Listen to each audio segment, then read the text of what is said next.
Good evening and welcome to Paranormal Path Peeps. I hope everyone's well. I had a really busy weekend. Went to some interesting haunted locations and did an investigation as well. So tonight's guest is Stan Mace. How are you doing? Hello, thank you very much for having me. This is going to be a really interesting conversation, and I hope I don't scare too many people, but I can imagine your guys are quite used to this very strange world we live in. Yeah, definitely. Like the page was actually set up for because I do a lot of investigating and it's Yeah, a lot of like-minded people sort of follow it. And anybody who's like tuned in, we do have these really bizarre, weird, and wonderful conversations. But that is paranormal, isn't it? yeah, absolutely.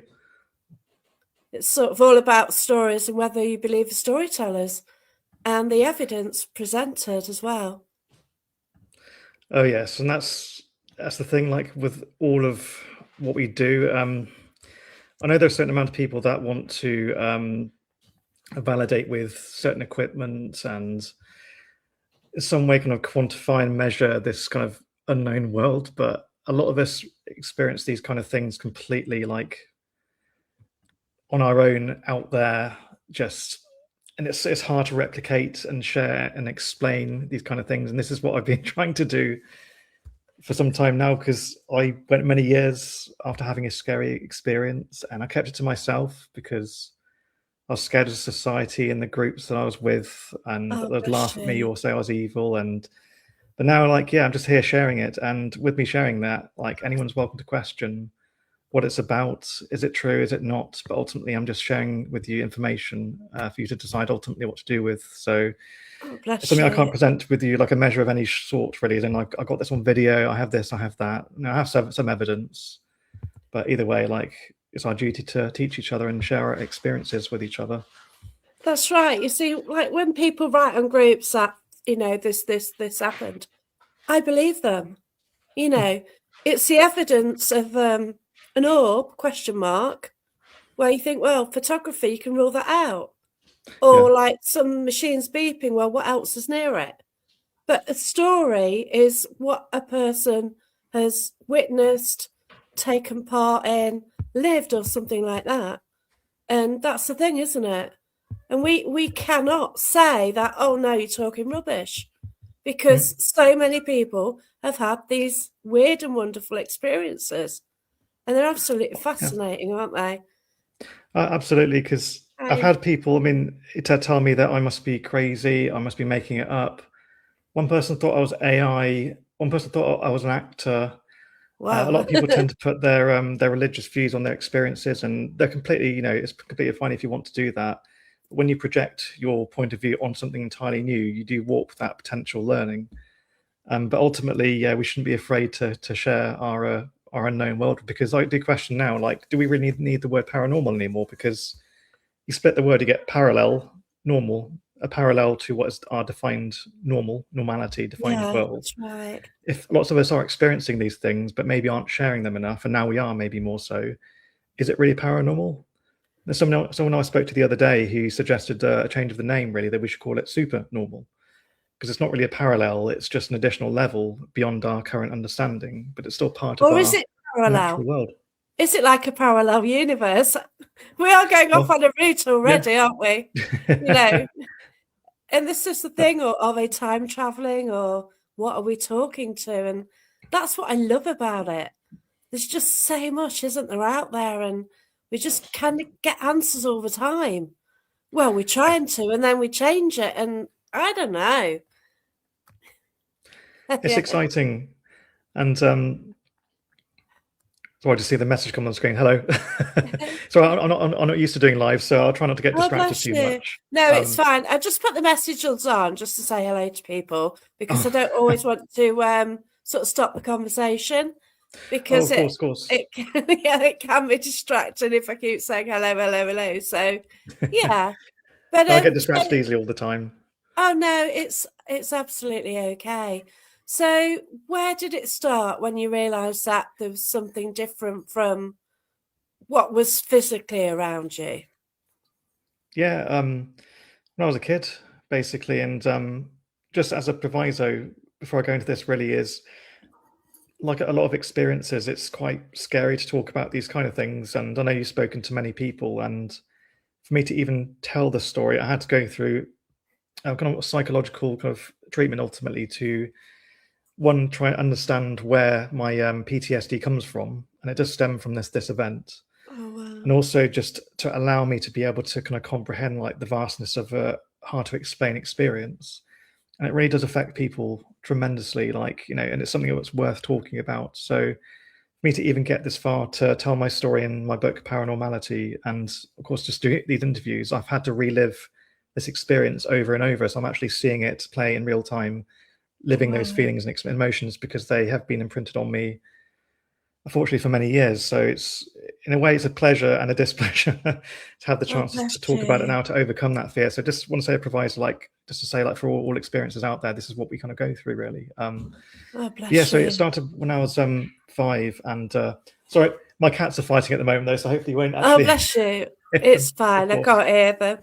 Mine's So snoring at the they're two moment. two brothers that absolutely love each other, but they do kind of get on each other's nerves here and there. But Oh, brilliant. so I'll put Bless drama you. aside. But technical issue there. Sorry, there we go. No, So yeah, it's so all with right. my yeah, story. So it started when I was about 5 years old, when I was living in Oxford, and at the time I was a relatively normal kid. I had, like, you know, a family. I visit a lot of family all the time. I was very much there mentally, just pretty much an average kid. And this experience completely transformed me into whatever it is that I am now. So I was crossing the road in Oxford. It was like a red light for cars and a green light for pedestrians. So we Yeah. started to cross, and my mum was there, and she was holding my hand, and I was just like a step in front of her, like just slowly making it over because everything seemed to be safe. I can see it even now.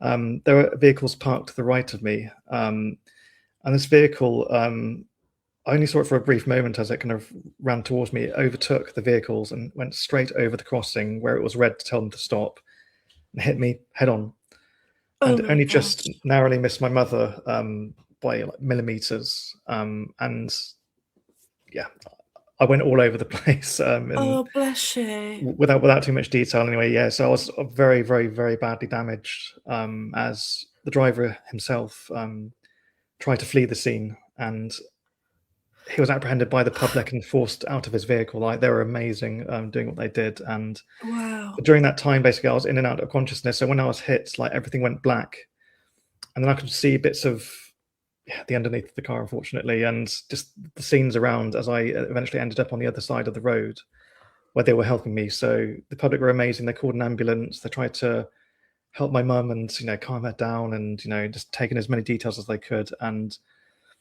I remember being, like, for the first time ever, in the most immense pain, like, ever. Like, Oh, I no kid should bet. ever experience that. It's why I'm so lucky with my two kids today. Like, I see them living a normal childhood. They didn't have to experience those things. I'm really grateful for that. But the weird thing is, which I have mentioned, apologies, when I got hit by the car just a moment before, I heard in my right ear a woman's voice saying, "You shouldn't be here." And that was the first sign of beginning to contact and connect with something.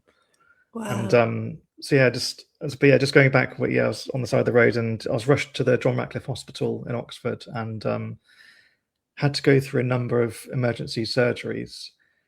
And at some point, I'm not exactly sure which surgery, at what part of the surgery. Um, Previously, my legs were broken, completely obliterated. God. Yet I was stood in the hallway. It's like I just woke up, and all the pain was gone.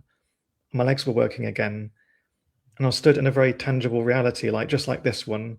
It was very Wow. solid. Like, there's something slightly off to it though. Like, everything was slightly like shimmery, like it was made of solid light.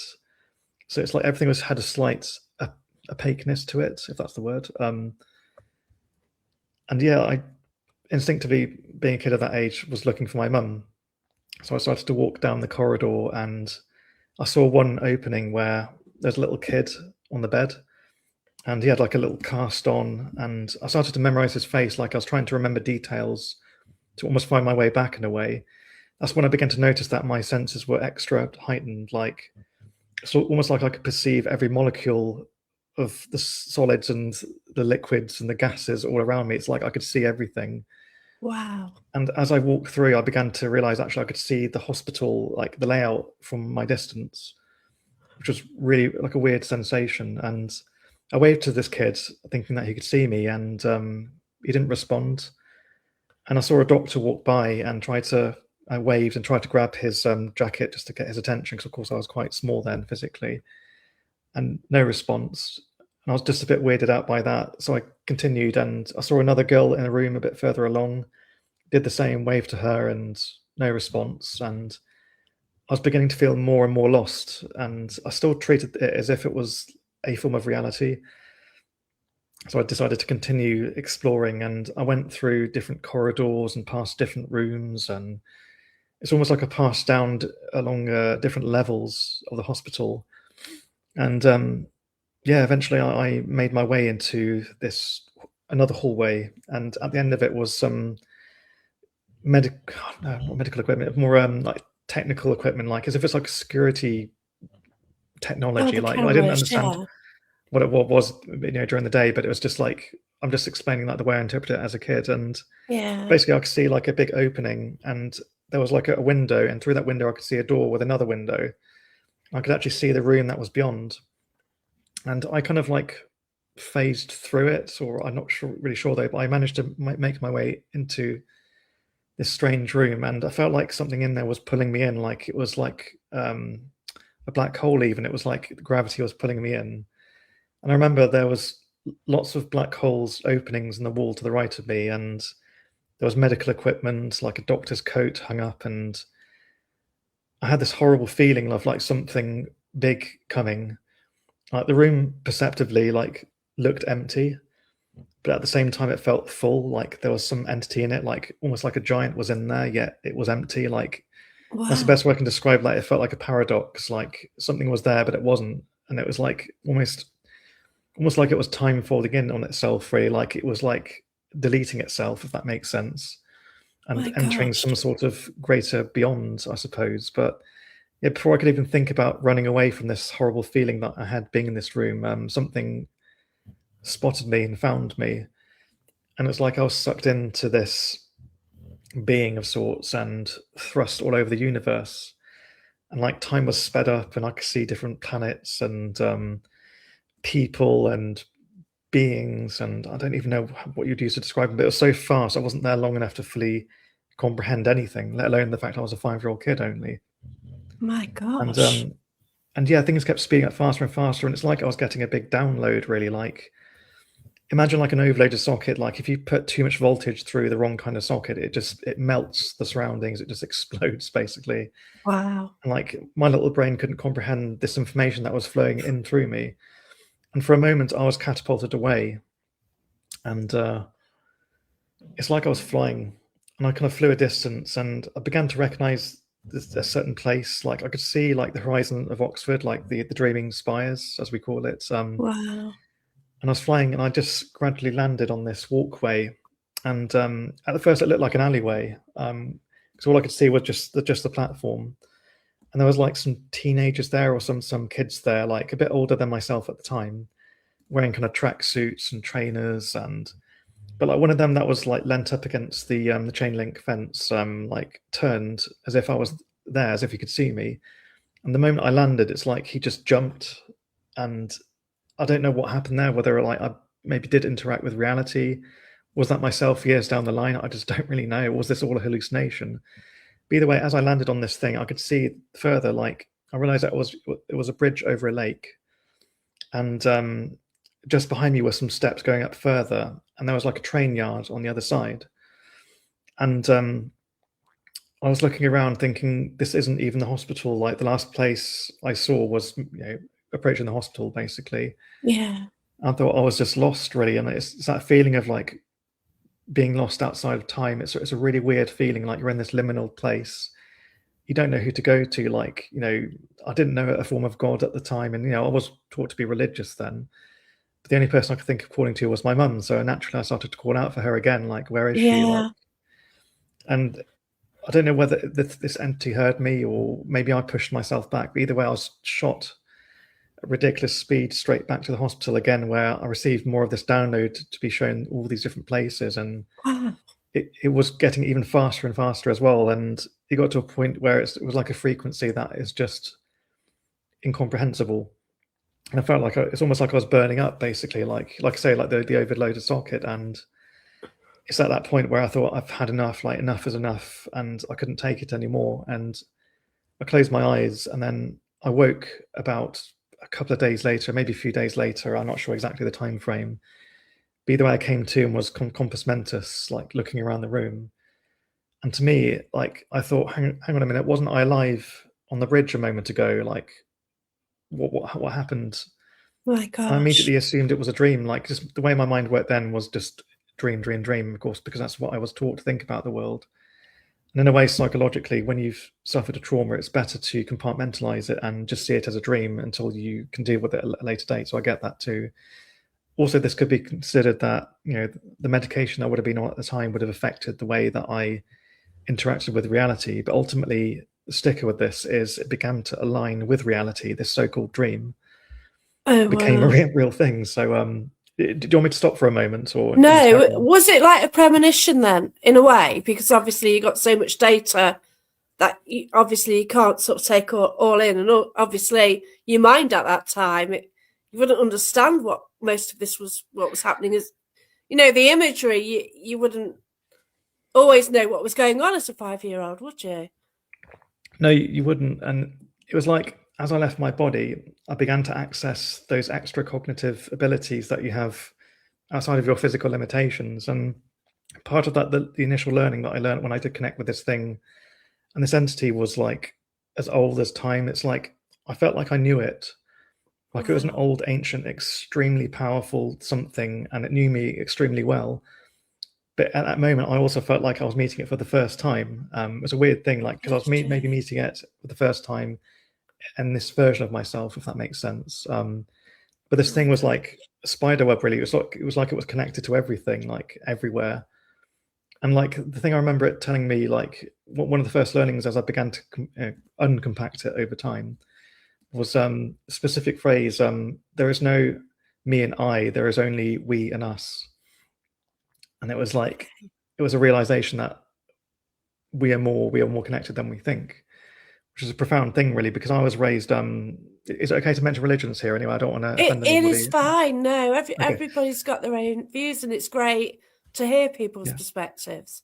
No, it's fine. I just want to check anyway because yeah, 'cause I No, was it's originally fine. raised a Catholic, and I was told about heaven and hell, what happens when you pass over. If Yeah, you follow a certain book, then you will be granted entrance to the best place, and various yeah, things like that. When I was connected with this thing, I realized actually there's everything. There's so much more beyond these defined characters that we're told to pray to, and there's nothing wrong with praying to these things. It's not like that. I'm saying that, but this realization began to pull apart that the initial kind of learnings. And so yeah, like I say, just maybe the next part of this before I forget is how it connects with reality. So a few weeks later, and like this, a few weeks of like them trying to kind of bind my bones back together because I had like metal sticking through my bones to kind of hold the bone together to allow it to heal. I had like one leg suspended. I had like one leg in cast and like oh more metal in no, there.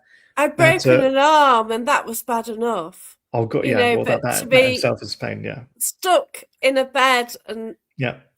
It oh wasn't fun. no, no But as imagine way. it gets really itchy. I do have to say it gets really itchy. I got away But you with can't it. scratch it.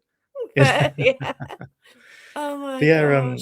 so yeah, a few weeks went by and they had to kind of fix some infections because some of the skin got infected because well, certain skin was broken and such like that, and they were doing everything they could. Like the nurses and the doctors there were amazing, and I do kind of feel like I owe them my life. Really, they're incredible. Bless you. But with this, a few weeks later, doing a bit better, and they came to my bed, and I was still called Kieran back then. Anyway, my original name was Kieran. So hey, Yeah. Kieran, you've been doing really well the last few weeks. Would you like a change of scenery? And I thought, well, yeah, of course. I didn't know how she would do it because I was still covered in things. I was still attached to things. But this nurse like was superwoman. I think like I still had my casts on, but I was disconnected from the thing that was hoisting my leg up. Oh She put me bless in the you. wheelchair and yeah, just began to wheel me along. And the moment I entered the first corridor and began to see like this, it's almost like a photo memory was like burnt into my mind of the layout of the whole hospital. began to Wow. see it exactly converge with reality. It lined up perfectly. Like it's almost like you imagine like translucent paper, like being laid over a photo in a way. It's like it began to line up, and I began to realize I've been here before. But what I didn't fully comprehend at that time was, for the first time, I was going down this corridor, and I had no physical memory of being there. I hadn't been there before, so how would I know? And as we began to wheel along, to the right of me, I saw the little boy with his cast on, and I gave him a little Oh, wave, and he waved back, and I felt a bit angry at God. first. I think, but I waved at you yesterday. Like, When your why mind, didn't you yeah, 5 come years on? old, right? Can't Oh believe it. my gosh. No, it's and then we went further along, and there's the sweet little girl as well. I gave her a wave, and she waved back. I saw the doctor that walked past me, and then as we got to the end of the first corridor, of course, for obvious reasons, it's a pediatric ward anyway, so there'll be lots of kids Yeah, everywhere. I told her, "Can we go left down here?" She said, "Yeah, sure." And I said, "Can we go right?" I began to direct her where to go, and I was following the route that I walked outside of my body. At the time, I still assigned it to being a dream. I kept going and going, and eventually we got to a lift somewhere, and I said, can we go and look downstairs?" And she thought, I think I could tell she was a bit confused, but I yeah, think she was more just relieved that I was feeling a bit happier, so she's willing to just go with it and humour me, as they say. Yeah, so we went down the lift a couple of levels and went down a few more corridors and down another lift. At that point, I do remember her face looking a bit confused, like, "Do we need to go this far? Where are we going?" But I was beginning to myself get more and more creeped out, because I began to realize that this is a real place. And the further I moved along from that position, I began to remember that entity.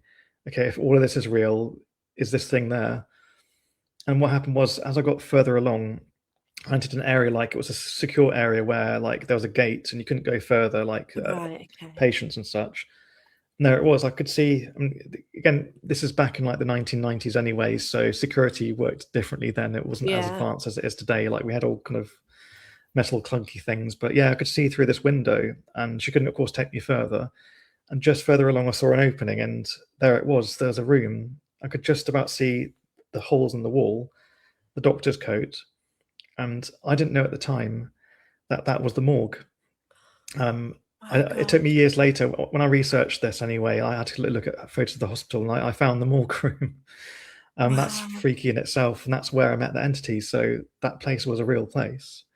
And at that time, I just started freaking out. I started screaming, shouting, like psychologists call this ontological shock, which is a really hard word to say actually, but it's a term to phrase a phenomena like where it's ultimately your reality is being unmade, like in that instant, like everything you knew no longer matters. It's almost invalidated, and you're left with like the void of nothing, and it's the fear of nothing and the unknown that causes the fear. Hence why we have the word paranormal, because it's Yeah. a label to put on something we're scared of to know. And yeah, I was freaking out, and the poor nurse, like, obviously wheeled me along and thinking, what on earth, is happening? My assumption is, like, I mean, her interpretation could be, or anyone's interpretation could be, okay, well, you've had a big shock. It only hit you then, like weeks after, when you began to be more compos mentis in your body. Maybe it hit you then, because that can be a form of PTSD. Makes complete sense. But how did I know the whole layout? How did I know how to get all the way there? Which is really spooky. And so yeah, like I went back and I calmed down a little while. Oh, thank you. That's really sweet. And Oh, this as well, look. my Late father's similar father had a experience to me was similar. just. Oh, I'm so sorry to hear that. I hope your father had a better ending anyway after that experience. Bless you. Wow. And yeah, so at least the positive side of this is, from that experience, like, I mean, this was weeks later, I began to feel the better side of this. Like, I realized that my brain functioned differently. Like, everything was much, much, much faster than it was before. And I actually had to learn, go through a form of speech therapy as well, to learn how to talk Yeah. again, to tell the story, because all my life, my poor mouth can't catch up to how my brain wants to output. It just can't do Wow. it, because I used to think there was a dysfunction with me, like there was something wrong. Apparently I had no brain damage back then, and apparently I most likely could have had. Apparently they're preparing my mum to not to tell me that. Preparing to tell my mum that I couldn't walk again. Oh And my luckily I'm gosh. walking now. I mean, I don't know how on earth that happened. Maybe amazing doctors, most likely. But I had this brain after that. I kind of became creative overnight. And through all that pain, being sat in a bed and going through all the different surgeries to keep on correcting and fixing, I realized that I woke up one day and I had all these images in my head that I needed to output. And I said to the nurse, like, can you grab me a pen, paper, anything? And so they grabbed anything they could, and I just started doodling away, like day in, day out. And I realized the more I did it, the less the pain hurt. I Wow. refer to it as like a bloodletting of pain. It's like I was almost passing the pain into the paper, and that was my way of Yeah. surviving. And that's why, I'm an artist today, really, because I'm very much a big believer of art as therapy. It's more than just a beautiful picture. It's a higher function and an access to a higher Oh, function. So yeah, so that came as part of it. And yeah, I had this brain that kept thinking and thinking and thinking. And yeah, so eventually I made my way to eventually I progressed to like the end of my time. That was like months later. I was doing a lot better. I was due to kind of get the all clear. And that's where I met something that followed me back from that experience. So this is okay. like the part that I find hardest to tell, because I can still see it watching me now, and it's horrible. I did draw it a little while ago, eventually, when I kind of could face it, though. But yeah, anyway, it was either the entity that I met or something that came with it, and I think it is something that it came with at this point, anyway. But I may change that, and you guys may interpret it differently. And you may interpret this as sleep paralysis too, but it's not. Trust me on that one. I think the So fact that the way you saw all this, and there are a lot of phenomenon where people can astral travel, things like that. oh yeah, People can totally. do this. So Yeah, whether I it think I did was, that unknowingly, really. yeah, that's right. Um, My gosh. yeah, so I was there kind of late one night, and it was quite a dark time in the ward. I could see the nurse to the nurses' station. I said to I tried to call out to them as well, just to say hello, because I'd always chat to them in the evenings, because sometimes I couldn't sleep because I felt too scared, or like things hurt still. And I remembered that my voice didn't work. I thought, okay, that's weird. And I looked to the end of my bed. It's like my head was forcefully turned to the end of my bed, and there's like a protective bar. And Yeah. beyond, I could see the kids still asleep anyway, so it was all dark down there, but I could see them like not noticing what was going on. And yeah, at the end of the bed where the bar protector was, I saw the tip of a head. It was like gnarled, like burnt skin or bark. And Oh, I saw these two hands like creep over the bar of the bed, and they're like long, thin fingers, also kind of burnt and textured. And I saw this head just rise above the end of the bed, and there were these two white eyes, like almost oh, glowing in the dark, like not fully glowing, but just enough for it to kind of peep out. And it just watched me. It was very white. I had quite bigger eyes than I have, actually, ever so slightly, like, but it was fully like locked in, and it just watched me. And there's nothing I could do. I couldn't move. I couldn't scream, and I was more frightened than I could ever describe, even more than I did when I met the entity, because at least the entity was showing me things. I was more scared because of the lack of being able to comprehend something greater. This thing was just yeah. all in, just nasty. And I don't know how long it went on for, because it felt like hours, but most likely was a couple of minutes or so. I just, I'm just assuming here, but eventually I was so scared that I just passed out. I just blacked out, and I woke up the next morning just like shivering, and I couldn't tell the doctors what happened, because I don't, at that age, I didn't have the language to explain what I saw. But I remember there's one doctor in particular that had like darker skin, like this beautiful man. Actually, he's one of the men that saved my life, actually. And as he walked by, I jumped, because like he was one of the few people. He unfortunately he cut all of his hair off as well, though, so he looked very similar to that being from a distance, because my eyes were quite blurry. And I used to like jump when I saw him. I Oh, began to be I began to at that point be remembered of that dream that I had the night before. I must be so uneasy of like a couple of doctors, like who were kind of tall, like with kind of no hair, basically. Not because it's their fault, anyway. It's just because of that weird thing that I saw. I wow. wasn't sure, like, what was that thing? Like, was it there? Like, was it one of them? This is me as a kid trying to comprehend this kind of thing. Yeah. But yeah, bless them. Like, they still like. I knew the doctors as they were, after that time anyway, and they were lovely people. But yeah, luckily that was towards the end of my time there, and I wanted to get out of there. Like, enough's enough now. There's something there, and I wanted out. I don't want to ever see that thing again. And what followed was ultimately this thing followed us back to our home, and ultimately harassed Wow. us for years later. So this is what I told. Yes, there's a book basically I had to confront all of this, and my aim is to educate people that these experiences can happen to ordinary people like myself. Yeah. And I hope that, with me putting it into a book and explaining my experiences and what happened before, you can decide for yourself what it means, maybe inspire you to go, okay, I need to take on more observables in the future and maybe have a bit of more of an open mind to these kind of things happening. So this little bugger basically like harassed me and my family for years, really. Like I'd see it in my room in the corner at night. It kind of ramped up paranormal activity in our house where we'd hear whistling, music, would see Oh moving my objects, gosh. smoke. Literally distorted the reality of my room. I know that sounds completely wild as a claim, but but that's on my book as well, where it all culminated in like this thing being so powerful, and it's almost like it was drawing energy from my suffering and my PTSD, my depression that came from it. We had possessions in Yeah. the story as well, where this thing would influence how people dealt with me.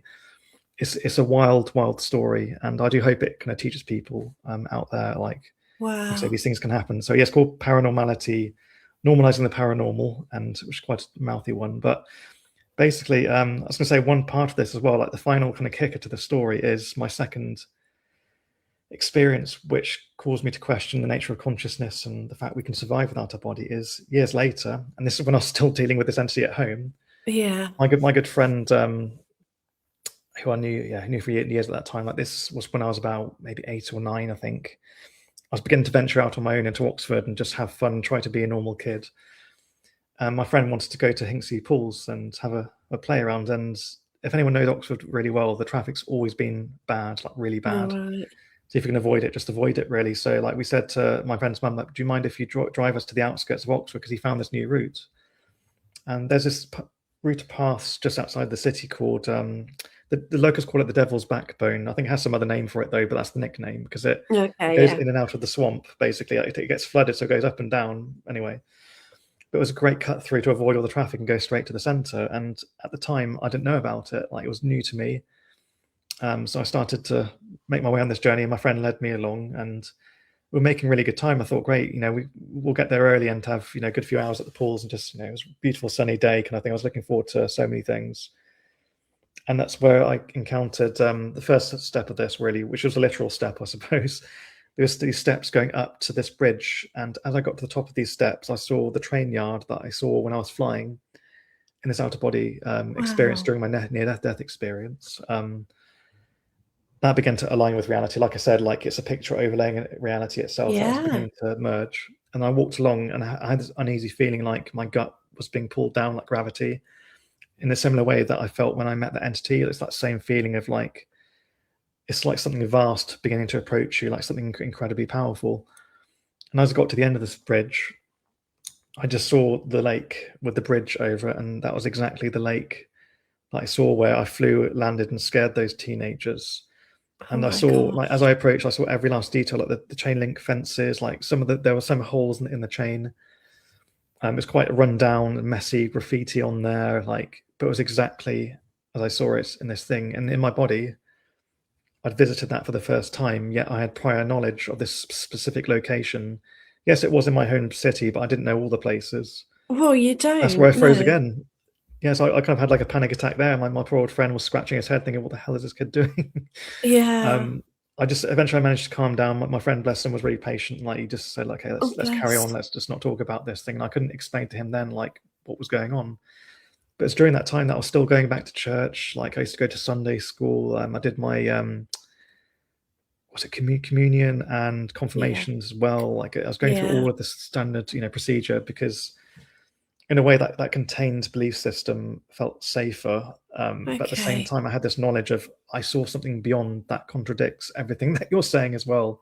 So there did Yeah. come a point where I had to walk away from it and say, look, I don't hate it. I don't believe it's bad, but I know too much now, and that burden of knowing is something I need to kind of accept, really. So see that's like the nutshell of just the beginning part of my story, really, where I began to realize Wow. that consciousness survives outside of the body. At least I do literally believe that now, whether I want to or not, really, because I tried to ignore this experience for many years, and I just wanted to be a normal kid. So I thought if I just deny everything exists, then it's all okay. But eventually, it came knocking on my door years later, where it's like this additional perception that I have that came with this experience began to kind of really make itself known. Like have this extra processing and this ability to kind of gather this, information as and where, as and where it's needed. Wow. Yeah, like I'm just hoping that this book over time will educate people, like even for the skeptics out there, like it's okay to be skeptical. It's okay to not believe in these kind of things if you haven't experienced it. Like, I mean, why wouldn't you? Like, why would you believe in something you haven't experienced yet? That's Until right. you have something tangible, like that's okay. That's why I have the conversation. Like, I know it's controversial saying it though, and I don't mean to annoy people by saying it though, but there are 3 states that people don't tend to talk about. It's like if you guys watch Uncanny, like they talk about team skeptic or team believer. Mm, It's not that simple because it team isn't. skeptic and team believer are the same. They're both different forms of belief. Like belief is Mhm. making a decision based on the lack of knowledge. I believe you, I don't believe you, but either way, there's a missing empirical there that you Yeah, need. And then there's the third state is experiencer. So the experience has been past the empirical and no longer has the choice of believing or not believing. You just know. you know, It kind of and sucks that's it. sometimes. So yeah, Yeah. I do think Uncanny needs to update their way of. But I know Uncanny tries to simplify things in a way to make it seem like we're teaming up and all that. But ultimately, let us, our skeptics and non-believers and believers, team up and start educating each other, teaching each other why they feel this way about certain things. Because there's all this silly separation, like we're supposed to fight each other. Let's all get together and share our comparables and let's grow and progress. Because I do believe this whole paranormal word is a misnomer, really, for anything we don't understand. Okay, well, I don't understand what it is, so it must be magic. That's the word they used a long time ago, magic. Okay, man Mm, creates fire that isn't from the gods. Oh, that must be magic. No, it's a cigarette lighter. And then nowadays we don't have magic, we have the paranormal. And yeah. it's a label we put on the unknown, and that's what causes fear. And the fear keeps the barriers up. The moment we begin to remove those words and start seeing it as an exciting area to learn about life, the less scary it seems, the more knowledge we acquire and the more we grow as people. We realize that we're all connected in some way or form, by these experiences. So yeah, if the paranormal is, the parallel to a defined normal, who define what normal is, and also if more people are experiencing the paranormal, is it really a parallel to a defined normal? Isn't it just normal? And that's the thing. Yeah. So, It's oh, so difficult, I isn't need a it, tea to now. get I'm not surprised. It's so difficult to get your head around it. Like, Oh I gosh, used it to, is. for years, just ignore what was happening. So there's Oh yeah, things happen, and you think, yeah, okay, whatever. I watch Most Haunted, and things happen, stuff like that. And then one day I went to Matlock Pavilion, and a lady went into trance, and I actually got the images she got. And in my all head, right. it says, "Do you want to do this?" I thought, yeah, just a little question in my head. You don't think anything of it. Yeah, yeah. Later on, we did an energy circle. All of a sudden, a child had completely got my body all the way to my head. It's as if my soul was pushed out, All and right. my mind was saying, trying to get my mouth to say, get it out of me. So my brain knew that basically all my body was out of control. Yeah, With yeah, this little girl, we were holding hands. I did the hokey cokey. That's parallel, just yeah. like a She little started girl doing dancing. the hokey cokey, holding hands. And I was laughing like crazy. And I How didn't know bizarre. how to stop it. I couldn't, but I But didn't have but anyone to talk to. And I couldn't, like, yeah, I think I got into more trouble because I was asking people and they just thought I was crazy, and then like somebody fell out with me over it because I said, well, is it trance? Is it this? And she says, well, if it's trance, then oh, you must be a good medium, and and that was it. And yeah, it just sounds people are like really Gates funny holding. towards me, and That's I amazing. But doesn't that say something about what consciousness is? Like, 'cause if yeah. you're beaming in another consciousness into you, does that not mean that you're a consciousness being beamed in? If we can all Yeah, be possessed, so to speak, like is that's consciousness what no longer localized? that's the best answer I've got. The fact somebody, Ben Winfield, is the only one, and he said it's like a partial possession, and like I was just out of Strange. control of everything. But my brain was actually me, Yeah, but but nothing you took else a back was. seat. Yeah, it was like How I'd bizarre. gone, but my thinking and my thoughts were me, but everything else wasn't. Yeah, So it's not yeah, like trance where it's different, and it is. I haven't spoken to anybody who's sort of experienced that before, and for years I wouldn't mention it, but for like half a year, I was trying to get an understanding of it, and it drove me I, mad. So I should how put you do in you touch with cope with a it? friend of mine. Yeah, she's done it a few times, like the whole trance thing, and yeah, she's channeled certain things. As, she's on one of my episodes on. Yes, I have a podcast called Paranormal Perspectives. I think she was in the Big Small Mediums episodes where she talked about being possessed by certain things, but the one in particular, she was possessed by I think it was a dog at the time. Oh And she says, wow! like, it sounds funny though, but she says basically, like, my experience of being possessed by an animal is experiencing its unlimited love. And it's like, it was such Oh, a wonderful experience. Like, I began to see, like, the owner in a way it was so much love. This oh, animal absolutely adored its owner beautiful. and wanted to say something. And at the time, I thought, well, I've never experienced this before. Like, as in, I've never been possessed by a dog.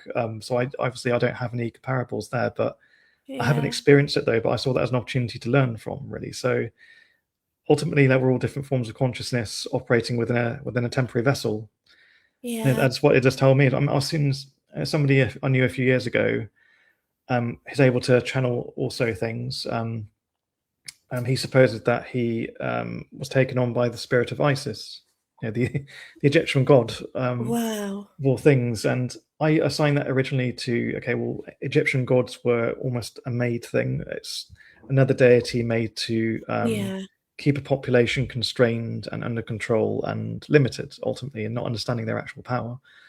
Little did I know, Isis was a person at some point that had ascended and had become a higher being, similar to the entity that I met in the hospital. So yeah, when he channeled this thing, I was there in the room and I didn't know what to expect. I went in there like completely neutral, like I had no idea. And Oxford, 4 days in Oxford, no, Oxford Oh, Oratory. I don't think I've been there before, but I'd love to hear your experience. Yeah, he went quiet for a second, and I noticed the first thing was the room like dropped in temperature, and like I began to see my wow. breath. And this was summer, by the way. I should have said this was like daytime in the Yeah. summer. Okay.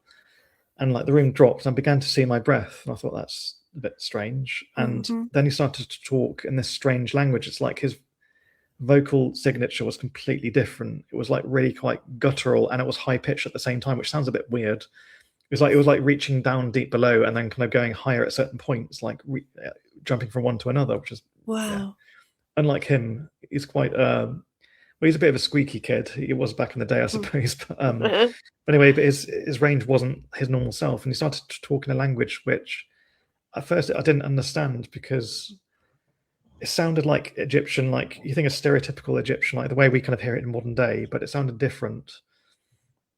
And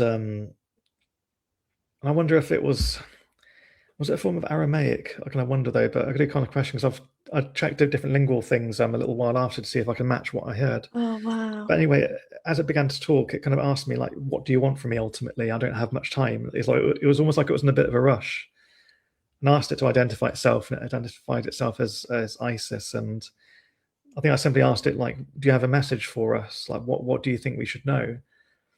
And as it talked, I didn't understand what it was saying. It was like gobbledygook to me. And then at some point, I began to realize actually began to understand some of the words it was saying. My But it's gosh. one of these, and this is going to really irritate people as well because I say that I understood, but I have no memory of what it said to me. Because at the end of that session, like I was like talking to it for a good 20 or so minutes, asking it a number of questions that I felt compelled to ask. At the end of the session, I remembered it happening, but I don't remember the whole conversation. Like it was blanked out. It was almost like it's a blocked out CIA file kind of thing. Like like they Wow. black out certain. But I think I know how annoying that sounds anyway, because people think, oh yeah, you could be making that up, and I completely get that. But it was the most weirdest experiences, and it annoys me that I feel like I was locked out of knowing something there, and I didn't expect Ooh. to meet a god of some sort or goddess, and there it was. And I'm still open to the idea of it being. Could it be a shared hallucination? Could we want that to happen?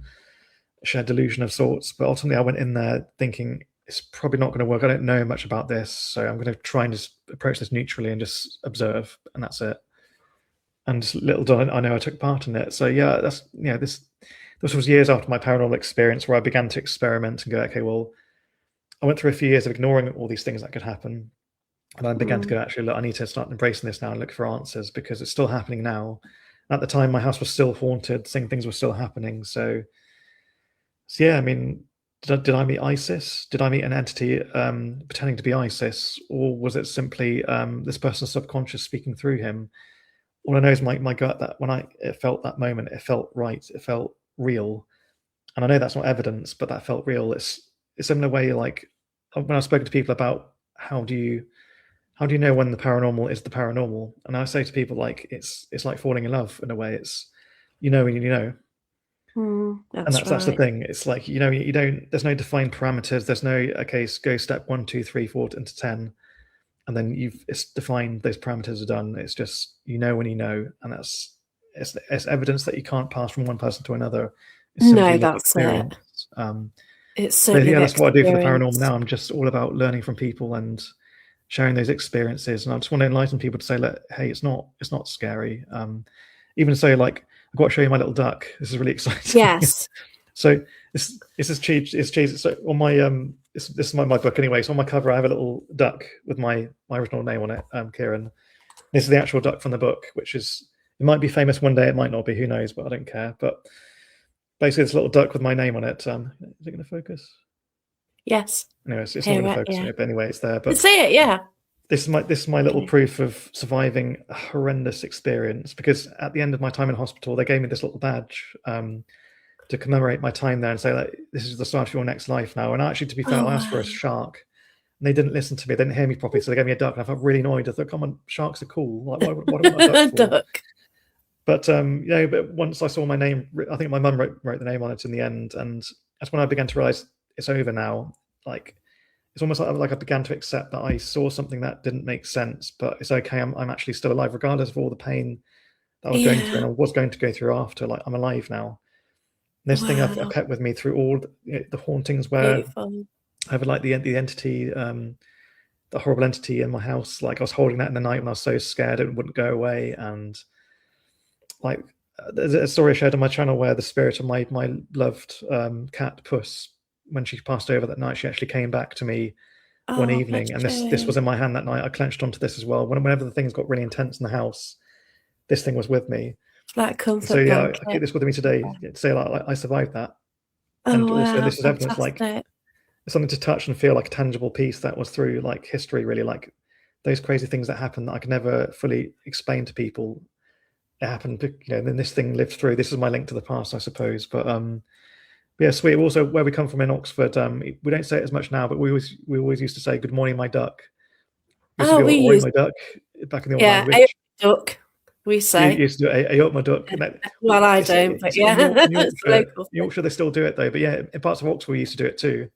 So we used to always say "my duck," and this reminds me of home too. So yeah. Oh, bless you. So yeah, like, Yeah. it's the paranormal scary though, but we're better for talking about it and facing it. And even so now, like, I'm not scared of it, because I went to Oxford County Hall and Prison at the weekend. Like, they did like a Yes. one-off opening of it, and it was awesome. Like, Barry Guy was there, and Yeah. it's the second time that, ironically, a nice guy actually. There's been some things in the media about him questioning his validity and Oh, such I from people like can't. armchair skeptics, and No, I can't be bothered with that, to be fair. they're always I really they're always can't. looking for negative. I mean, it's great being a skeptic. I mean, you need a safe and fair measure of these events. Like, there are some people out there who exaggerate claims, who completely falsify things to Yeah. fool people into spending money and things like that, and you know, it's not right. But at least I've seen with Barry, like, I went in there, I watched him do his work. We were there down there in the tunnels, like, he had like an Alice box. We had those little cat balls. We Yeah. had EMF readers, and what was the other thing called? I forget what it's called, but there's a Oh, device which allowed them to communicate live. It kind of it back scanned frequencies, and yeah, Spirit Box, it's Spirit SB7. Box. That's it. Yeah, so it's Yeah, Spirit that's Box. it, yeah. He's got his app We, as well. My friend actually used his app the other night. is that any good? How does it work? Yeah, it actually worked out quite well. Oh, but Yeah, so it's the I'm first time interested to I'd give it a seen try it. myself, because I use my Yeah. own equipment, like my sensors that I was gifted. Like, I use Yeah, that to try I and pick up try things in to, but they're not location. So working much at the moment. But yeah, I but don't know keep us up why. with pacing. I know you're one of me anyway, I can tell. But yeah, we're there just observing it. It's great that he was using tangible equipment to debunk certain things that were happening live. And I actually watched Yeah. his working process live because he was going through, when we experienced certain things, we stopped for a second and did a breakdown and observed like data around that. Basically, like we tried to repeat certain things to see if we could debunk it. About 80% of the things we witnessed were debunked, and about 20% of them were unexplained. So we had, the unexplained aspects of it. We had a voice come through a few times. We had a Brilliant. voice come in conversation with something. It was responding word for word to the questions we had asked. We had knockings and footsteps, shadows, and weirdest thing that happened to me was I was sat in one of the cells late. I think it's toward the later end of that investigation, and there's a few people sat in front of me. I think two people stood to the right of me, and there was like a gap between me and the doorway. And I felt something like lift my hair, like this bit of hair here, just lift it up like that, and then put a finger there and just do that. Oh, And it was wow. really like, it was a bit creepy, but Yeah, the weird it's thing was great, isn't it? To get the it's exciting. It's kind of experience. exhilarating in a way. But yeah, Yeah. we all were sharing these things as they were happening. Obviously, they couldn't validate it because obviously they can't feel what I feel in that regards. Yeah. But the amazing thing is, I was in this place. I didn't have any fear. Like it was a bit spooky at that moment though. But I was actually in an underground tunnel, and it was pitch black at the end. I thought at one point, shouldn't I feel really like? I did feel scared a little bit though, but that subsided quite quickly. But I felt comfortable. Yeah. And it's felt like I realized that I've spent so many times, I suppose, so much time over the last few months talking about the paranormal through my podcast and having to do these interviews about this story. I began to realize actually the more I talk about it, the less scary it seems, and then the easier it becomes to be more open to learn about it, I Oh, suppose. bless you. That's the thing. So in a way, I feel like I've got my power back. Like the whole spooky BS is all based on people telling us to be scared of these things because you're not allowed to know more. You have to sit within the defined bounds and sit there, and you're Yeah. not allowed to go beyond because you're scared. Imagine bounding over those boundaries and looking at the vast valleys beyond. Mhm. And it's like, people have done it all throughout history. It's like even there were ways where people in history have rebelled in some way or form and challenged the perception of reality. Like I mentioned in my book about Galileo Galilei, about Yeah. he presented the idea that the Earth isn't the center of this solar system, the sun is. And with their egotistical minds, they think, no, we must be number ones. We must be at the center of the universe because this is Mm. the world that we have defined for you. And he was treated as a heretic, as seen as heresy. How dare you? And he was treated horribly until eventually we then proved it. I mean, it's kind of obvious Yeah. now, but so many people out there in the world right now are sat in their barriers. Imagine if they just took one leap and just observed something more, even if they didn't believe in it. If they just simply observed things that they don't understand, put themselves in situations where they can maybe learn a bit more. Yeah. How much would they grow as a person? Like, would they lose that fear? Because fear is it's the fear of the void. It's not knowing what's out there. And yeah, it's like you need to be comfortable with simply saying, I don't know, but I'm just here to learn Mm. and observe. And that's Yeah. where you get your power back. So that was my kind of big learning through those experiences. Actually, is just simply it's the It's acquisition of knowledge brings power. yeah, because they say like if people are scared, then they do get a lot sort of more happen around them because it goes off their energy, It and feeds. it Yeah. just makes it worse, doesn't it? And I guess as a child in the house, like how were your parents during this? How did they deal with this? Um, well, my parents divorced when I was 7, so I think Okay. that when we moved to the property, I only had both of them living in the house for the first 2 years, Yeah. and then the rest of the time, like I lived in there for over 10 years, like more than that. I think that it was just me, my mum, and my sister. So I do kind of wonder, okay, well, what about emotions, basically? So heightened emotions during a divorce, like could that play into it? I was severely bullied at school. I had this extra processor in my head, and kids just didn't like it. It made them feel uneasy because I spoke very quickly. I had information out of nowhere. I didn't know what to do with it, really. Oh, All I bless wanted to do you. as a little boy was to just fit in. I say, like, could somebody just give me one kind word and stop treating me like I'm some sort of monster, freak, or unwanted creature? So there obviously a lot of high emotions going through there, basically. And over time, the school began to realize actually I was a gifted kid, and they should have really invested in me more, but they didn't because they were stupid, quite frankly. But anyway, it's about being open and understanding people. There are so many different forms of human. we seem to only subscribe to one particular defined ideal, and there's like a whole rainbow of different variants. It really Definitely. frustrates me when people seem to treat new variants with disgust.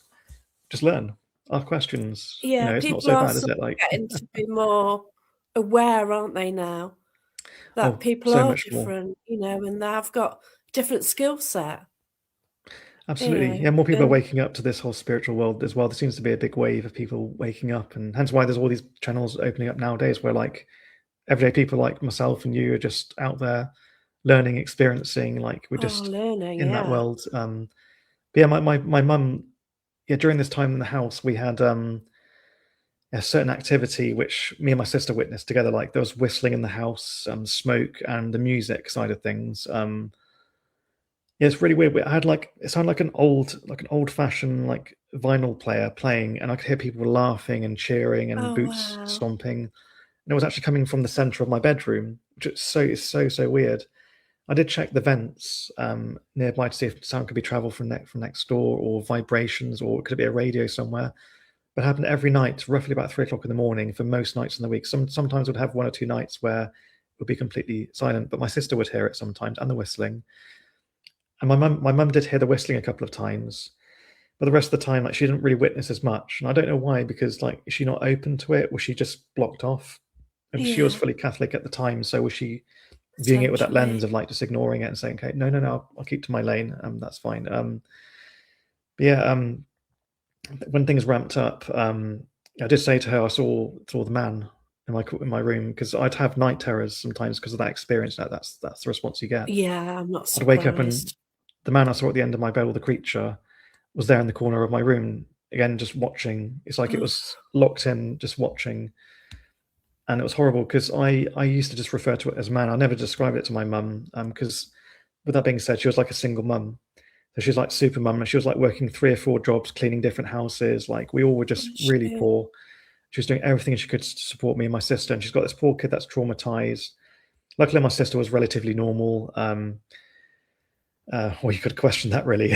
Sorry, Ali. Bless you. She's not watching. I can get away with it. It's okay. Oh, But yeah, with that being said, yeah, like we're just trying to keep things together, and I just didn't want to share too much of this that was going on with my mum. So again, you could say emotions could play into it and amplify these kind of things, or change the way that you perceive these events. And the weirdest thing is, like towards the end of my property, I mean, I haven't told you the whole story anyway. Like this, there's so much that happens in this. I'm just giving yeah, like well, brief of little course glimpses there though. is, yeah. But towards the end of this, there Yeah. was a big. Well, I suppose the end of this first stage was there was this big fight with the entity that had been harassing me for years. So keep in mind, it's affected the way that people dealt with me. I'd encountered like teachers or strangers who, in conversation with me, would suddenly get immediately enraged. Like, I'm annoying, I get it, but it's not that bad. Like, it's a Oh, natural where I always recognize it when it was coming. It's like when the eyes begin to lose their gloss. I had a certain look and a feeling like it's almost like they began to start ranting though, but it was like a very quick and rapid escalation where, like, I remember once in particular, like, I talked to my math teacher, I think asking him for help with one of my sons, and his face just went dead. And I said, "Are you okay? What's wrong?" I thought I was in trouble. Then I thought I said something wrong or something rude, or I don't know, whatever it might be. And he just stood up, like I think he flipped the or put he pushed over his chair, like kind of kicked over his chair and oh flipped a my God. table. I started ranting and shouting at me. I don't know what it was that he was saying, but I remember him being so enraged. Like I could see like the veins in his head like pulsing. Like it was like something really touched him, like Ooh. like angrily. And then I it wonder immediately if it got too de-escalated. close to him because, Sorry, you can get overshadowed. So whatever the entity is, it probably sort I of wonder if it got was. too close to him. Maybe, like, I did think for a few years, like, during that time, I thought I was just a bad kid. Like, I was trying so hard to be as polite as Oh, possible, so bless nobody would you. harass me. I was being bullied all the time. All I wanted was for one teacher, just one teacher, to stand up for me, and they didn't anyway. But yeah, like those escalations, I thought it was because of my bad behavior, and I just Oh, always had the that's feeling after horrible something's not for right. But it you. kept happening and happening. Like not all the time, but every now and again there'll be these explosions from a teacher, could be from like a member of public randomly like ranting, going like crazy almost. The thing is, they immediately de-escalate, and you'd see them like embarrassed in a way, like what just happened, and they just walk off. Often they'd never say Yeah. sorry. Like they're just, and I never will forget that. Like it's one of the weirdest things. But yeah, like I say, towards the end of this time, like I met somebody, a really good friend of mine, Penny, who's on one of my Paranormal Perspectives episodes. Actually, she's an amazing Right. medium, and back then I didn't know what a medium was. I was actually taught a version of mediumship where they were evil, they were fake, they were frauds. Of course, yeah, because that's what's been said through sort of history, isn't it? Of And course, have like, you ever you noticed how they know, use specifically the same phrase, charlatans? oh Have you ever noticed this yeah, copy and paste? They all say the same. Why is that? They all say specifically the same phrase. You hmm, could say frauds. You could say different variants of that. Why do they all say the same phrase? This is what I find is really interesting. exactly. You Like, know, it's like everybody's got opinions about the Warrens. They didn't yeah, know them. Oh, yeah, but they know say the that same this, that, phrase. and everything. They I don't know. know them. They don't know what they did. And they did Yeah, something in a time nobody else did. yeah. They were And they were trying to do you the best, don't and yeah, know. they've taken Annabelle on tour, haven't they? Oh, Well, God. yeah, there's that as well. Yeah, But good luck with that. well, no, I do believe in haunted objects. You know, I've spent a lot of time at place where they've got a lot of objects which hold Oh yeah. energy, and Well, I'd yeah, love to hear some more actually. for about seven Making me curious. years, and I've Okay, well, actually maybe I can ask you some purchased. questions at this point. Oh well, no, we'll Okay, can do I that interview another you? time. We could do that another time because Okay. I've purchased three items, and I brought them into my house. And Yeah, I've had experiences with two of them. Another one right. I've been drawn to, and Yeah, it it doesn't look the sort of thing what should be in your house. right. But hey, it is in mine. It is now, and I There are think ways it's we going to can go you can down well on Boxing Day when it's seen. But well, what there's can I ways you can say? take the energy out of these things as well, kind of diffuse it in some way or form. I don't know how to do it myself though, but I've seen I've people do it. It's fine. It's fine. I've got quite a few items. Um, Yeah, and you know, I sometimes take them out and to see other people do psychometry with them, just to see if yeah. they're I've done getting the that before. same. It's You have. amazing. Yeah, I've It successfully is. done it. It's Yeah, I did a brilliant, test a isn't few it? years ago. So I'll tell the end of my story in a minute, but remind me in case I forget anyway, because I always go on a tangent. But I was practicing. I went to a circle for the first time actually, and tried. Couldn't get anywhere. I couldn't get hold of this thing that was so powerful in me. I couldn't hone it and make it do what I want. So I was getting really frustrated, and I gave one last try. It was psychometry, and the group that was with me were really sweet, and they trusted me though. But they kind of saw me as the kid that was behind a bit because I wasn't really embracing what I had though. But they saw me as being not real at Oh, first. Little did they know. yeah, Yeah, like they gave each of us like a little object in an envelope and put yeah, padding around it as well, though, so it's hard to kind of feel your way around what the object is. And each of the items was from one of us in the room. So of course, then they made sure that they didn't give me the one that I gave out anyway. yeah. But there was, yeah, the item that was given to me. I felt like I really wanted to. Like, I put all of my energy into trying to feel this thing. And it wasn't working at first. I felt like I was giving myself a headache in a while. I was just straining too much. Mm, Don't want to give myself a hernia or anything, but I managed to get there just enough where okay, well, this isn't working. Okay, well, let's take a step back, calm down, breathe. And that's where it came to me, where I was holding the item and I felt like it got quite warm in my hands. It began to heat up rapidly, oh, wonderful. and I actually went blind in my left eye, and I've never experienced that before. It's like I saw like a white glob grow, and I couldn't see, and I could see like around the outer edges of it, but in the center it was like a big circle was right over my eye and Oh, blurred. I thought, oh wow. god, began to panic, and I thought, no, okay, just calm, just Yeah, trust it. I instinctively knew to calm myself, despite how ridiculous the situation was. Then I saw a picture in my mind of a lady. She was sat in this like a sunroom, I'll describe it as, and in one of those kind of wicker rocking chairs, yeah, the kind of thing you get on like back in like the old day. Like my nan had one of those actually. Like I think it's wicker, isn't it? But it's like that weaved wooden yeah, material thing. But yeah. yeah, I Okay. think it's called that. But yeah, like she's this, and she was with a cup of tea, like just appreciating like the place that she was in, and like her cat that was next to her. It's a really peaceful moment. And the lady's name like came in my head, like I had like a name.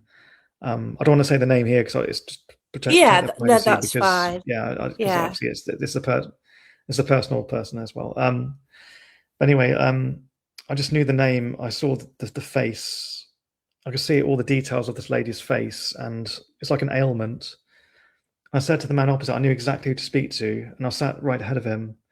Um, and I said, "Okay, I think this is for you." I said the lady's name. I said to her, "Did she have sight issues, like maybe cataracts?" and I described the place that she was in that I saw, and the places that she loved, and it was her. So you confirm the Beautiful. name, her favorite place. She used to watch specifically like this area of her house. She used to watch a specific part of the garden, which I detailed, and the kind of cat that was next to her as well. Obviously, the name. Yeah, she had cataracts, and she lost her vision before it developed. Her cataracts developed into something else, and she went blind. Oh, And bless as I her. was talking to him, like the blindness in my eye, it returned back to normal, Yeah. and it really spooked him because, like, I think that's the first time he had that validated from somebody who supposedly at the time was perceived as not being a Oh, medium of that's sorts. beautiful. Yeah. But the amazing thing is that same. I think me and him had a really good connection actually because he did a psychometry thing on me the next week where rather than using an object, we did like body reading.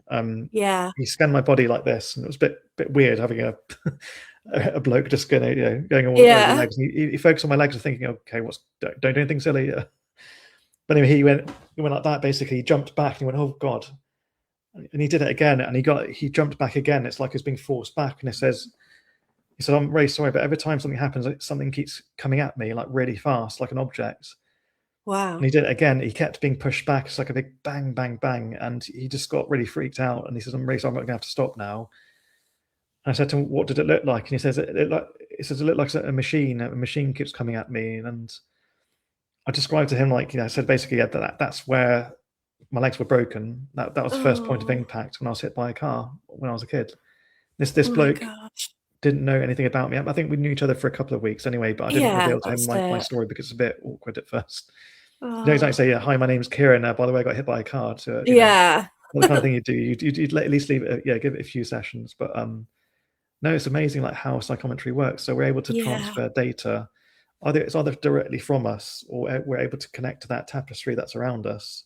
It's that's almost right. like It's fascinating. you probably know about the Akashic record. So I wonder if we connect to that beyond where, like, infinite number of stored memories are there from our different Wow. lives. We're able to access it during psychometry. Maybe it's just a theory, but either way, I proved that I could do it myself. He could do it then, but I'm just, I still saw myself then as just an everyday dude. Like if I can do that, then anybody can do that. And how Yeah. could I do that? I'm not. Yeah, we I'm not. have lessons and we sort of do psychometry. So Oh yes, I've been doing lessons now for about 10 years.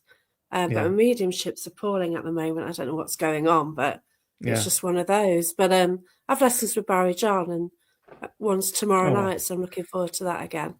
Oh, Andy's got a question. Now, Andy yeah. has come out with some amazing information for me before, and he's got my mum through as well. So he says, Okay, when you mentioned the lady, he instantly got a lady's first name.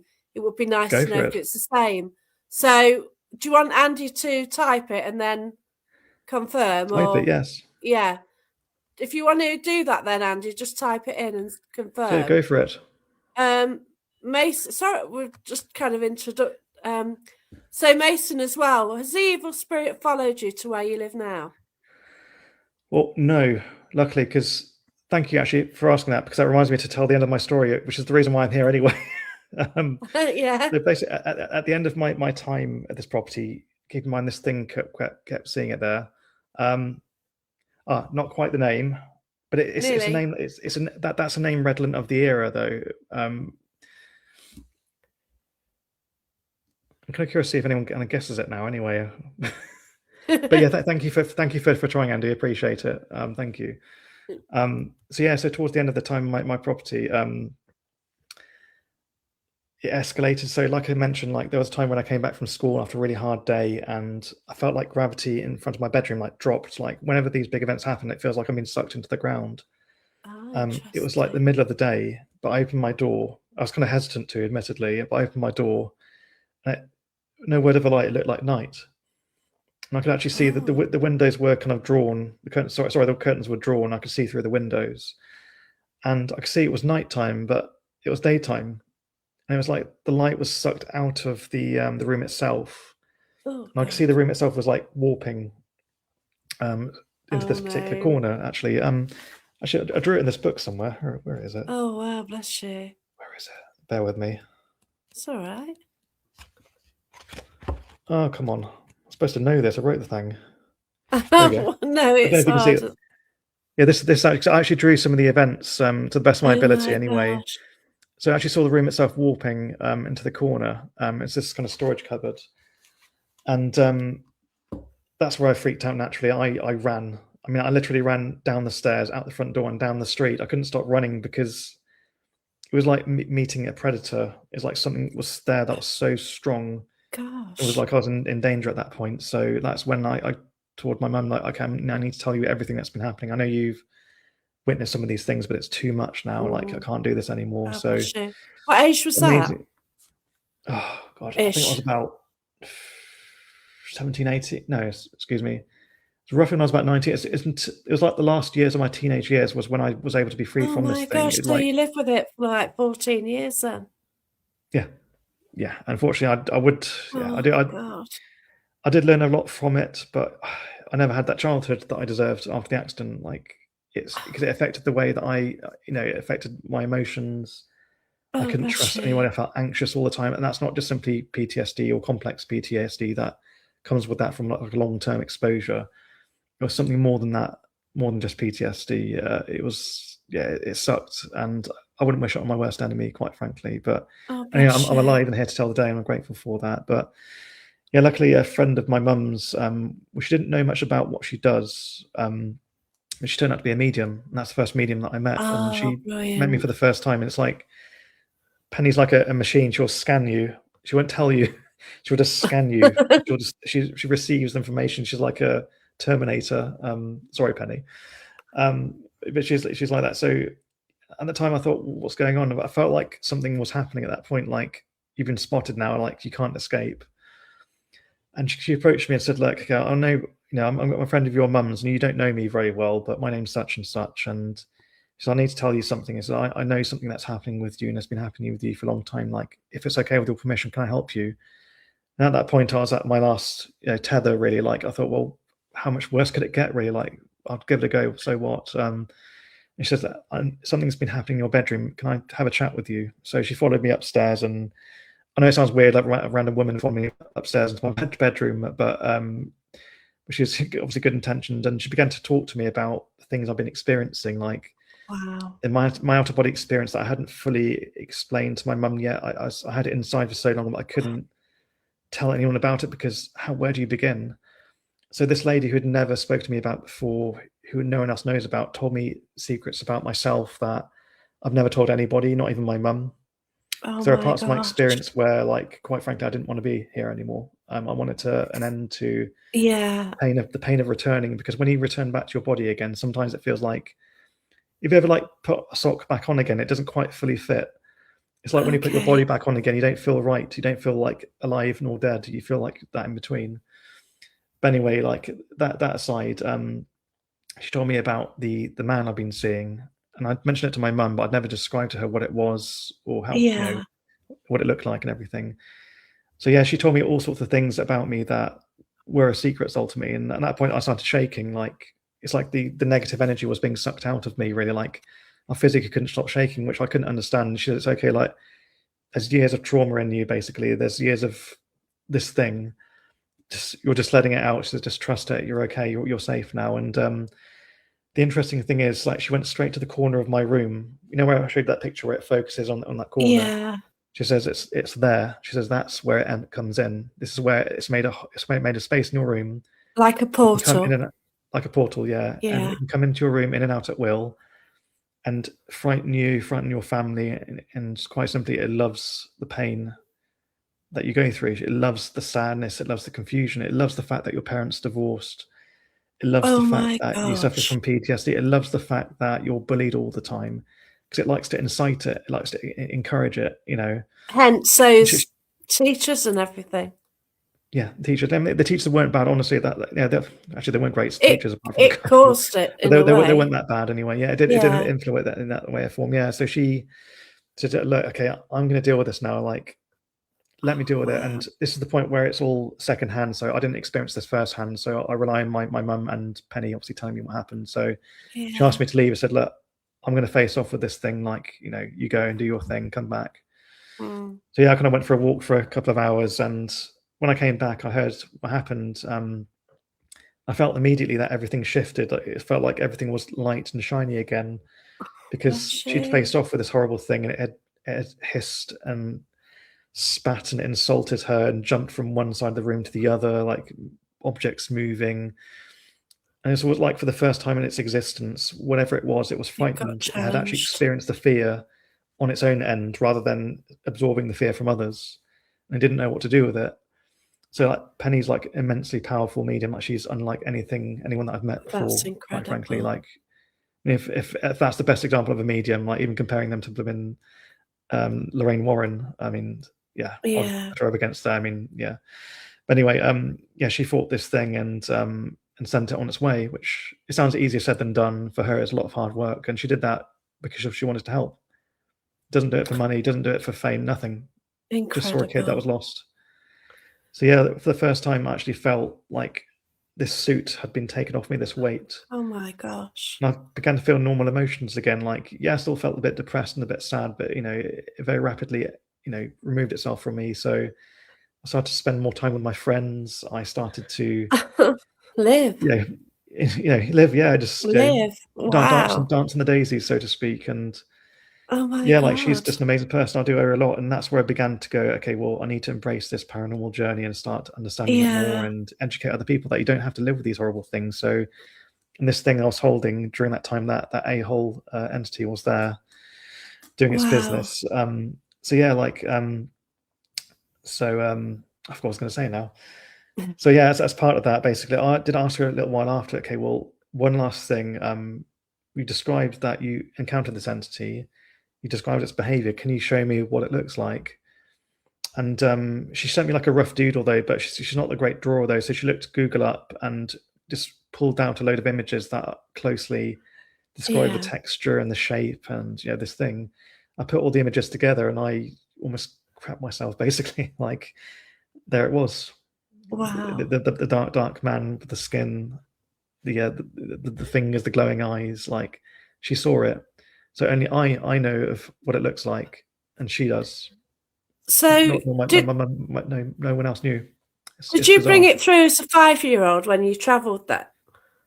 So Yeah, when you I left think. your body as a 5-year-old, did it kind of see you and think, "Oh, yes, this is interesting," and sort of Yeah, I think find people have you in a described it in my way? interviews as a backpacker. Really, it's like I'm just going to Yeah. just jump in there and go on a journey because I think it just found a way to escape and cause chaos. But I Yeah. don't think I don't think the entity that I met out there in the beyond was evil, but I perceived it as frightening because it was above my frequency. Like it was from a Yeah. higher dimension. It was a highly evolved being. So it's like if you encountered the vastness of a whale as a human, it's scary, it's intimidating. It's a similar Yeah. way that as that almost kind of sounds Lovecraftian as well. If you love those kind of books, that's kind of feeling it feels like. Wow.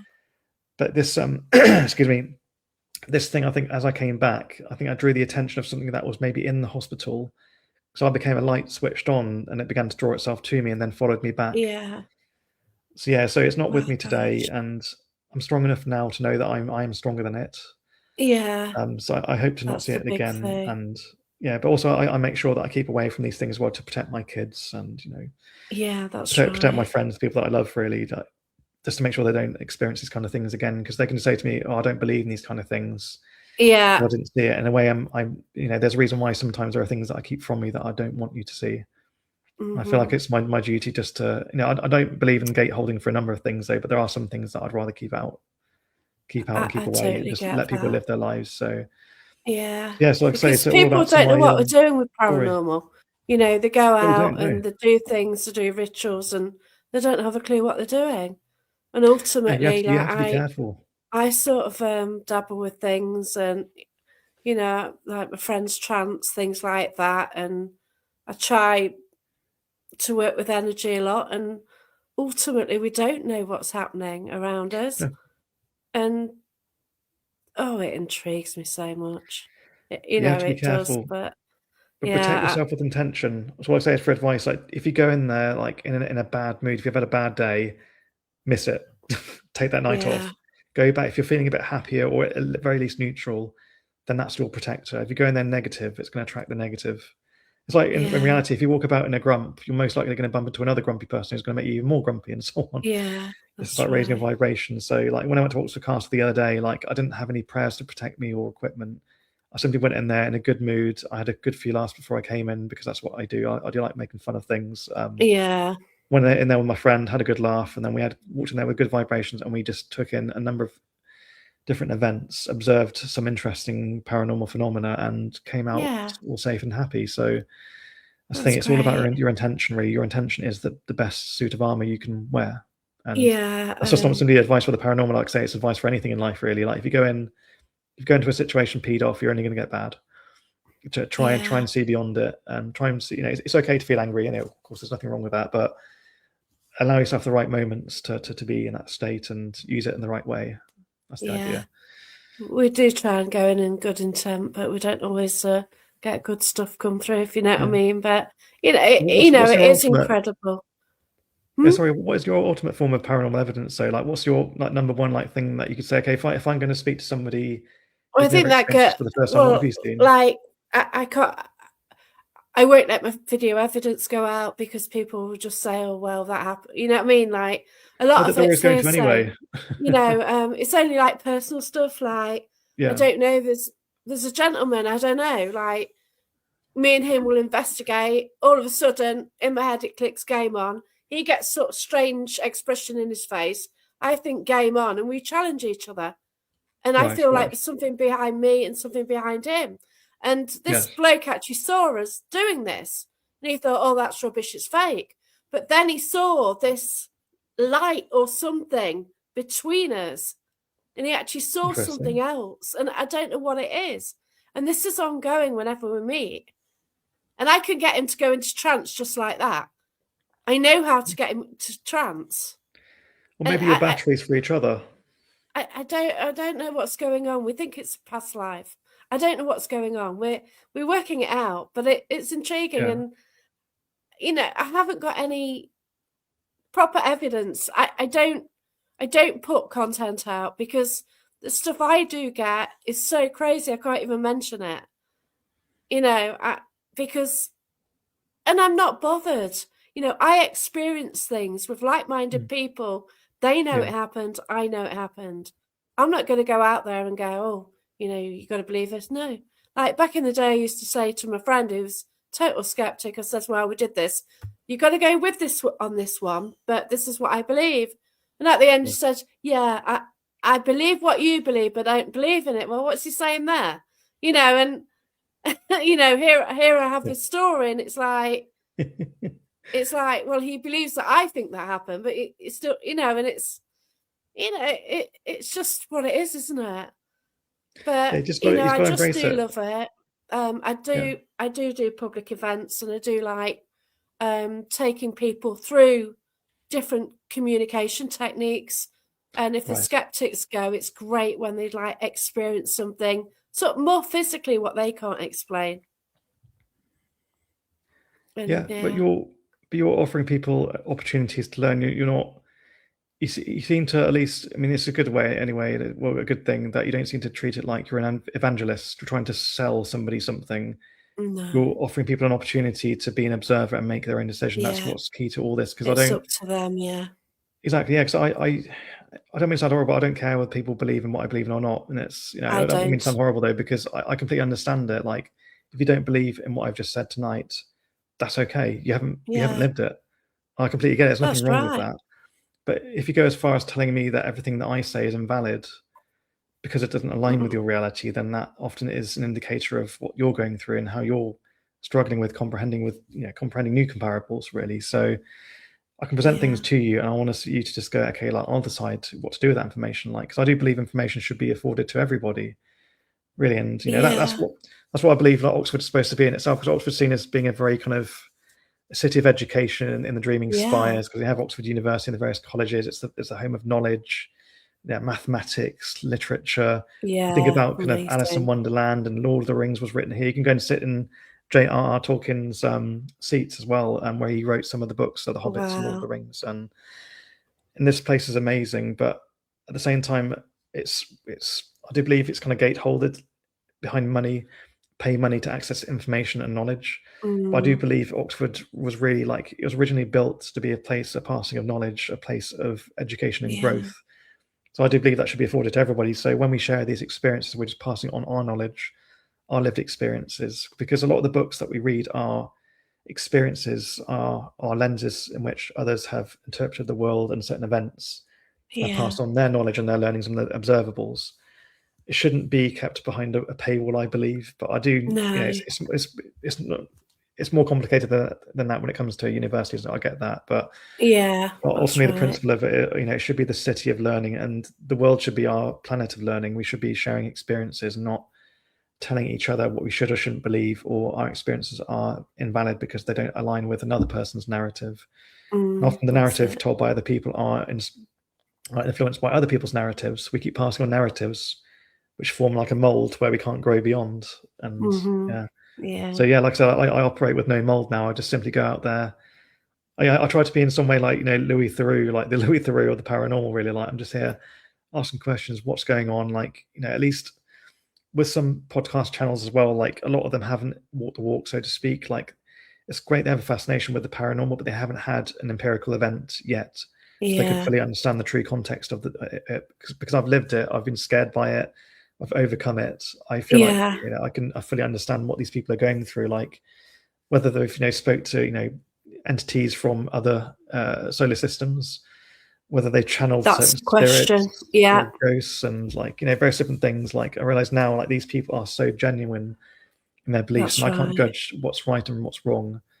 But I'm there just gathering my data set and improving upon things, and hopefully setting an example of those. So I'm hoping that one day, Oh, bless my you. old book or my podcast. So Yeah. it's I don't like talking about books as if I'm selling you No, something. It's not like that. I'm trying no, to say we're that going to have I to just want to go educate now people. because we've run out of time. But Oh, that's fine. Yeah. please show your book.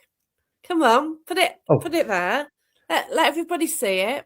I I'm wrote a going book and it's to amazing because I can't read. So there you go. I'm going to write the information. I'm going to write and do a post on it as well. Sure, I'll sure. see if I can get sort of clips from the show as well. But it's just a fascinating story. And Yeah. sorry we couldn't get to questions, but we have run out of time. It's Well, just feel been free so if you want to send questions fascinating. after, like comment under the video, like wherever you post this. Like I'll do my best to answer it for you. Oh, Like I said, bless you. Yeah. pardon the pun, I'm an open book, but, Oh, but bless I'm you. trying to just But share I as much as really I want know. to thank you for this. It's just been absolutely amazing. And I oh my appreciate you. gosh, you are an incredible person. To actually get through I'm this. okay. I think this is, I've heard some stories, but this, it's just, It's out there. the amount of courage as well, to get through with your injuries. Like I've had a dodgy leg from 10 and you're always like, oh, I struggle to do that, struggle to do that. But, you've like been totally broken in more ways than one, haven't Yeah. you? Well, And I'm literally. I've joked before. I'm Frankenstein's monster because I've had parts of me. Like, my ears had to be reattached. Like, there's like a funny crease in here. Like I've had bits and pieces Yeah. But oh anyway, my like I said, God. I'm glad to be here. I'm glad to be able to walk. I'm glad to be alive. But thank you so much. And yeah, Absolutely. obviously, like in future, it's teaching, isn't it? And just Oh, it is. Yeah. telling people. And I do encounter people with problems in their houses. I do try and go and help them. Yeah. And nobody should be like that scared, should they? But Yeah, maybe me and you yeah, can team up one day and help somebody. So I don't usually do readings though, but I do every now and again. I'll jump in and sort of help out if I can clear a oh bless spirit or you. something bad. But yeah, thank you all for Yeah. watching. Love you all. But thank you so much, and thanks for everyone's comments. But take care, everybody, and thank you, and stay safe. All right, Okay, goodbye, my duck. bye. Bye. Bye.